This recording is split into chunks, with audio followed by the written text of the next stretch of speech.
Mr. Speaker, last night the Committee on Rules met and granted a rule providing for consideration of one measure. The rule provides for consideration of H.R. 7744 under a closed rule. The rule provides 1 hour of general debate, equally divided and controlled by the chair and ranking minority member of the Committee on Appropriations or their respective designees. Additionally, the rule provides for one motion to recommit. Mr. Speaker, nearly 3 weeks ago, on February 13th, my Democrat colleagues irresponsibly and vindictively shut down the Department of Homeland Security, crippling the capabilities of the very department charged with protecting the American people.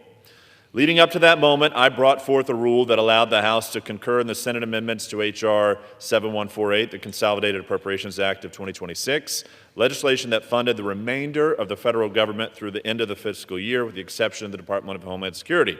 Despite previously agreeing to bipartisan, bicameral approach to fund the Department of Homeland Security through the end of the fiscal year, including provisions for both funding and enhanced oversight, Democrats reversed course at the last minute and have since held this critical funding hostage, directly putting the safety and security of the American people at risk.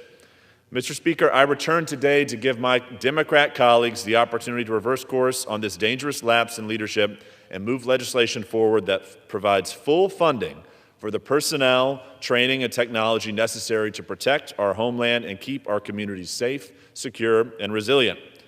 The Department of Homeland Security oversees agencies responsible for aviation security, border protection, cyber defense, disaster response, maritime security, and counterterrorism missions that directly impact the safety of millions of Americans every single day. Simply put, a yes vote on today's rule is a vote to consider legislation that will fully fund the Department of Homeland Security, ensuring that the agencies tasked with keeping the American people safe, from counterterrorism to cybersecurity to disaster response, are not weakened at a moment when threats are rapidly increasing.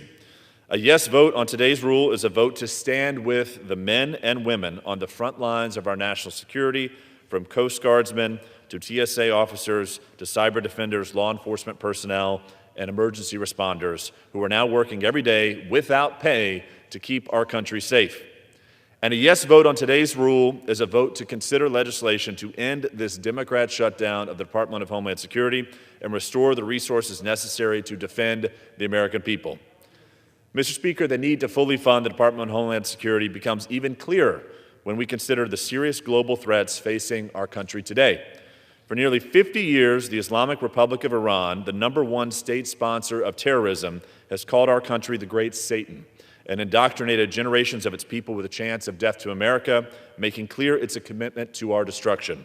And despite repeated attempts at diplomacy, the regime has relentlessly pursued a nuclear weapon, developed its ballistic missile program, and funded proxy terrorist organizations across the world, all while its own people suffer under corruption, repression, and economic collapse.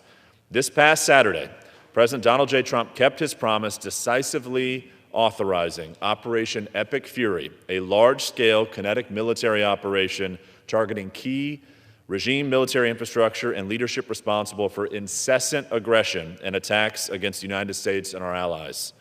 This moment did not occur in isolation.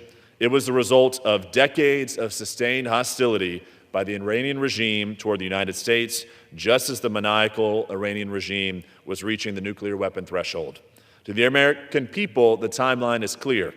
In November 1979, Iranian students backed by the regime stormed the U.S. Embassy in Tehran and held hostage 66 brave Americans for 444 days as they beat them and subjected them to mock executions and other forms of torture. In October 1983, Hezbollah, an Iranian proxy, killed 241 American military service members, including 220 Marines and 21 other service personnel, in a truck bombing at a Marine compound in Beirut. In June 1996, Iran-backed Hezbollah terrorists killed 19 U.S. airmen and wounded nearly 500 others in a truck bombing at a U.S. Air Force housing complex in Saudi Arabia. Between 2003 and 2011, Iranian proxies killed at least 603 American troops in Iraq, roughly 1 out of every 6 American combat deaths in that war. In January 2016, Iranian forces seized 2 U.S. Navy boats and detained 10 U.S. sailors who were held at gunpoint, forced to kneel with their hands behind their heads and filmed for propaganda, being released 15 hours later. More recently, on October 7, 2023, Iran-backed Hamas terrorists murdered 46 Americans and kidnapped 12 Americans in addition. Between October 2023 and November 2024, Iran and its proxies carried out more than 180 attacks on U.S. forces in the region, killing American service members and wounding American service personnel. In July 2024, an Iranian national linked to Iran's Islamic Revolutionary Guard Corps attempted to assassinate then-candidate for president Donald J. Trump, forcing his presidential campaign, which I remember being a part of it, to charter decoy planes to evade the threat. And in recent weeks, Iranian representatives continued to lie and negotiate in bad faith, stalling peace talks as they prepared offensive military threats against American forces. This pattern of aggression makes crystal clear that these are not isolated incidents. They instead represent a sustained and deliberate campaign by the Iranian regime to target the United States and undermine our national security. This is precisely why decisive action by our Commander-in-Chief, President Donald J. Trump, was necessary. By destroying Iran's military capabilities, its missile capabilities, dismantling its naval strength, and ensuring that this regime can never obtain a nuclear weapon, President Trump and his administration have acted to protect the American people and defend our national interests. This level of action is only possible because of the strength of the United States military. During his first term, President Donald J. Trump rebuilt our military to a level many thought would never be possible. Through historic investments, a renewed focus on modernization, and the restoration of military readiness, he ensured that today we possess the strongest and most capable military humanity has ever seen. And it is that peace through strength, rebuilt and restored, that made decisive operations like Operation Epic Fury possible, demonstrating to our adversaries that the United States has both the capability and the resolve to act swiftly, effectively, and without hesitation to protect the citizens of our country. Mr. Speaker, during this operation, 6 Americans bravely sacrificed their lives to keep our homeland safe, and may we forever remember and honor their legacy of selfless service to these United States of America. But the threats facing our country today do not stop at distant battlefields. They can reach our networks, our borders, and our communities here at home. While Iran's aggression is often discussed in terms of conflict in the Middle East, we must not forget that the regime and its proxies also pose a direct threat to the American homeland. Our Homeland Security and intelligence agencies have warned that Iran and its affiliates maintain the capability to conduct cyber attacks against our utility services, direct espionage campaigns within our borders, and potentially inspire or direct violence within the United States, targeting critical infrastructure, financial systems, and other essential networks on which millions of Americans rely.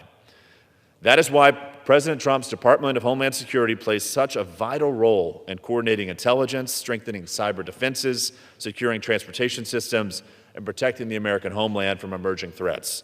Mr. Speaker, border security is homeland security. At a time when hostile regimes and terrorist networks continue to threaten the United States, we cannot ignore the risks posed by an unsecure border and inadequate vetting of individuals entering our country.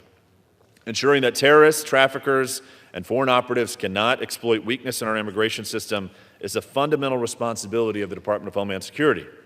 While security at our southern border has drastically improved and more than 600,000 criminal aliens have been deported under President Trump's administration, millions of unvetted illegal immigrants who entered our country during 4 years of the porous open border under Biden administration still remain in the United States today.